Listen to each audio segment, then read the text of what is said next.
जागने पर लड़की ने खुद को सीईओ के साथ बिस्तर पर पाया। वो घबराकर तुरंत कंबल उठाकर देखने लगी। दोनों को कपड़ों में देख उसे राहत मिली, पर नींद में गलत कमरे में आने पर वो बहुत शर्मिंदा हुई।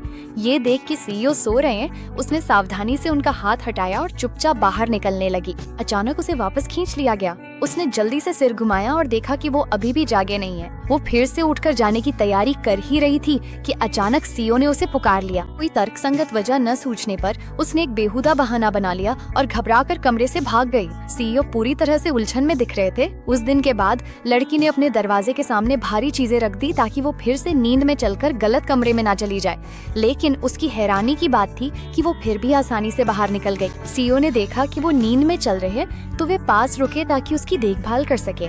शायद लड़की को हल्का एहसास था कि सीईओ उसकी रक्षा कर रहे हैं। वो उनके सामने पूरी तरह निश्चिंत थी और अपना स्नेह भी दिखाया। वो धीरे धीरे सीईओ के और करीब आ गए। उसके इस अचानक कदम से सीईओ बहुत परेशान हो गए। वो उसके साथ इसलिए आए थे ताकि करीब जा सकें और उसे फिर से अपने प्यार में डाल सकें। वो चाहता था कि वो उस रात की बातें याद कर ले, लेकिन जब लड़की जागी उसे कुछ भी याद नहीं था। उसी शाम लड़की की कंपनी ने एक स्वागत पार्टी रखी जो संयोग से सीईओ के ही एक बिजनेस में थी। जब सीईओ ने एक पुरुष सहकर्मी को लड़की के करीब आते देखा तो वो जलन से भर गए। उस आदमी ने नशे का नाटक किया ताकि लड़की उसे घर छोड़ने ले जाए। सीईओ तुरंत बीच में आ गए और उसे जबरदस्ती कार में धकेल दिया। मंजिल पे पहुंचने के बाद सीईओ ने उसे उठाकर दरवाजे पर फेंक दिया और फिर उसे लड़की से दूर रहने की चेतावनी दी। लेकिन कार में भी लड़की ने उस पुरुष सहकर्मी के बारे में पूछा, जिससे सीईओ और भी ज्यादा गुस्सा हो गए। जैसे ही वे लिफ्ट से उतरे, लड़की का संतुलन बिगड़ गया और वो सीधे सीईओ की बाहों में गिर गई। सीईओ ने उसे छेड़ते हुए पूछा कि क्या वो उसे पटाने की कोशिश कर रही है।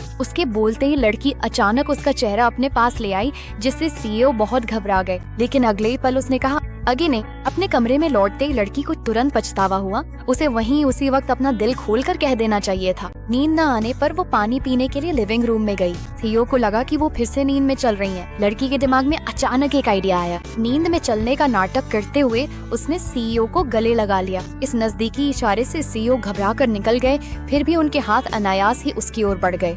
कुछ पल की नजदीकी के बाद लड़की ने उसे छोड़ दिया और अपने कमरे में लौट गई। जब वो शांत हुई तो उसे अपनी हरकत पे शर्म महसूस हुई।